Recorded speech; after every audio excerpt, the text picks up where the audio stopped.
Sir நாங்க book பண்ணும்போதே வந்து புக்கிங் ஆகல. அது பாத்தீங்கன்னா 25 நாளுக்கு அப்புறம் தான் புக் ஆகுன்ற மாதிரி சொல்றாங்க.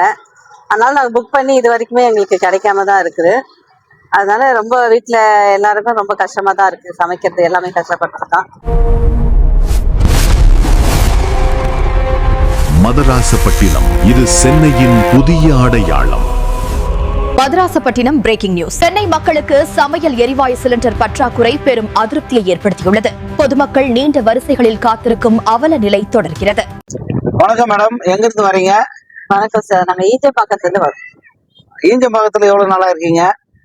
நாங்க பூர்வீகமாக ஈஞ்சம்பாக்கத்துல தான் இருக்கோம். சரிங்கம்மா, இப்போ போர் நடக்கிறதுனால கேஸ் தட்டுப்பாடு அதிகமா இருக்கு அப்படின்ட்டு நாங்க வந்து செய்தியில பாக்குறோம். அதை பத்தி நீங்க என்ன சொல்றீங்க? உங்களுக்கு கேஸ் கிடைக்குதா? இல்ல சார், நாங்க புக் பண்ணும்போதே வந்து புக்கிங் ஆகல. அது பாத்தீங்கன்னா 25 நாளுக்கு அப்புறம் தான் புக் ஆகுன்ற மாதிரி சொல்றாங்க. அதனால நாங்க புக் பண்ணி இது வரைக்குமே எங்களுக்கு கிடைக்காம தான் இருக்குது. அதனால ரொம்ப வீட்டுல எல்லாருக்கும் ரொம்ப கஷ்டமா தான் இருக்கு. சமைக்கிறது எல்லாமே கஷ்டப்பட்டு தான்.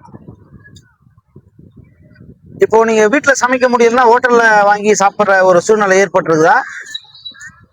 சூழ்நிலை இருக்கு. ஆனா நம்ம போய் எல்லா நேரத்துலயும் ஹோட்டல்ல போய் வாங்க முடியாது இல்லையா? வீட்டுல சமைச்சுதான் சாப்பிட முடியும். அது உடல் நலத்துக்கும் நல்லது இல்ல. நாங்க செய்தியில பாக்குறோம், நிறைய ஹோட்டலுங்கெல்லாம் மூடிட்டாங்க. இந்த கேஸ் தட்டுப்பாட்டுனால, கேஸ் வராதனால நிறைய ஹோட்டல்லாம் மூடிட்டாங்க அப்படின்ட்டு நாங்க செய்தியில பாக்குறோம். அதை பத்தி நீங்க என்ன கருத்து சொல்றீங்க?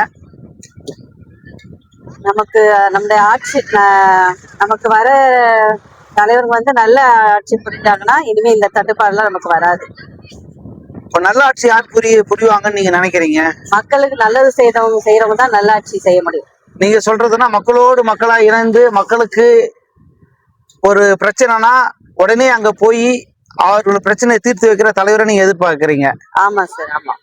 அப்படிப்பட்ட தலைவரா யார நீங்க எதிர்பார்க்கறீங்க? மக்களுக்கு இது வரைக்கும் நல்லது செய்தவங்க தான்.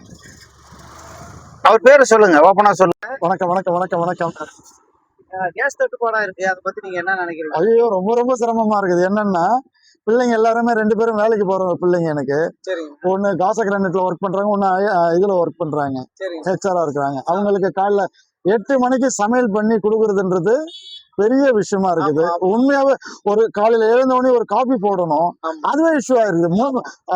எழுந்த உடனே இருக்கிற பிரச்சனையே காஃபி, அது ரொம்ப இஷ்யூவா இருக்குது. புக் பண்ணது 14ஆம் தேதி புக் பண்ணேன். இந்த மாசம் 14ஆம் தேதி புக் பண்ணேன். 25 நாள் கவர்மெண்ட் கொடுத்த நாம்ஸ் பிரகாரம் 25 நாள் கழிச்சு தான் பண்ணிருக்கிறேன்.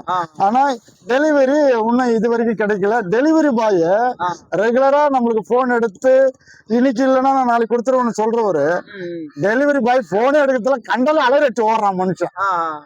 ரெகுலரா தெரிஞ்ச நபர் தான், இவ்வளவுக்கும் எடுக்க மாட்டாங்க. இவ்வளவு இஷ்யூ இருக்குது. வரும் காலங்கள்ல இந்த இஷ்யூ இப்படியே தொடர்ந்தா கண்டிப்பா குடும்பத்துல இருக்கிற பெண்கள் வந்து மறுகணம் அடிநிலைக்கு அடுப்புக்கு போற மாதிரி ஆயிடும். அது கண்டிப்பா பெண்கள் அதை ஏத்துக்க மாட்டாங்க. அது எவ்வளவு தூரம் நடக்க போகுதுன்னு தெரியல. பின்னோக்கி போயிட்டாங்க, இப்போ போயிட்டாங்க, பின்னோக்கி போயிட்டாங்க. கண்டிப்பா நம்ம அந்த இடத்துல தான் ஆரம்ப காலத்துல 0ல இருந்து தான் வந்தோம். இப்ப கேஸ் அது இது மாதிரி எல்லா விஷயம் வந்தா கூட, என்னதான் எலக்ட்ரிக் வந்தா கூட, அது எலக்ட்ரிக்கல்ல அந்த ஃபுட்டு தயார் பண்ணி சாப்பிட்ற நேரமும் அதிகமா இருக்குது. அதனுடைய டேஸ்ட் சுவை 100% கிடைக்கல. எல்லாருமே நம்ம இன்னைக்கு எல்லாமே கேஸுக்கு அடிமை ஆயிட்டோம். அது சீக்கிரம் இந்த கவர்மெண்ட் எடுத்து கொடுத்தா ரொம்ப நல்லா இருக்கும். உண்மையாவே சொல்லுவாரு. இப்போ வந்து ஹோட்டலும் வந்து அதிகமா மூடிட்டாங்க அப்படின்ட்டு நாங்க செய்தியில பாக்குறோம். அதை பத்தி நீங்க என்ன சொல்றீங்க? நான் வீட்டு பிரியர், வீட்டு சாப்பாடு சாப்பிடுற பிரியர். எனக்கு ஹோட்டலை பத்தி தெரியல. மேக்சிமம் அது மக்கள் திண்டாடுறாங்கன்றது மட்டும் பரவாயில்ல அடிப்படுது. இந்த ஸ்ட்ரீட் ஃபுட் எல்லாம் வந்து நிறைய க்ளோஸ் பண்ணி வச்சிருக்காங்க. பெரிய நிறுவனங்கள், கார்பரேட் நிறுவனங்கள் மட்டும் ஏதோ ஒரு வகையில அவங்க கேஸை சரி பண்ணி யூஸ் பண்ணிட்டு இருக்காங்க. அதான் உண்மையும் கூட. ஸ்ட்ரீட் ஃபுட் சராசரி மக்கள் தினசரி எழுந்த உடனே ஒரு 4 இட்லி ஒரு 50 ரூபாய்க்கு கிடைச்சிரும், ஒரு வடையோட சாப்பிட்றவங்களாம் உண்மையாவே சிரமப்படுறாங்க. ஆமாங்க, ஆமா. இப்போ இனி வரும் காலங்கள்ல எப்படி இருக்கும்னு நீங்க நினைக்கிறீங்க, யோசிக்கிறீங்க? இது ஒவ்வொரு காலத்திலும் ஒரு போர் மாதிரி இருக்குது. இது வந்து இன்னைக்கு எரிபொருள் போர் மாதிரி இருக்குது. கண்டிப்பா இத ஆட்சியாளர்களோ, கண்டிப்பா மத்தியிலயோ மாநிலத்துல இருக்கிற ஆட்சியாளர் இது மாற்றிதான் ஆகணும். கண்டிப்பா பொதுமக்களுடைய தேவை இது, ரொம்ப அடிப்படையான தேவை. அதை கவர்மெண்ட் முயற்சி எடுத்தா நல்லா இருக்கும்னு நினைக்கிறோம். முயற்சி எடுப்பாங்க. எடுத்தாதான் அவங்க அடுத்து இப்போ வர எலெக்ஷன் வருது, அதுல வந்து அவங்க வந்து ஆட்சியை பிடிக்க முடியும்.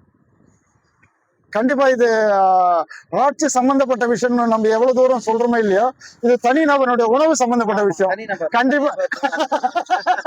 நன்றி நன்றி. Thank you sir, thank you.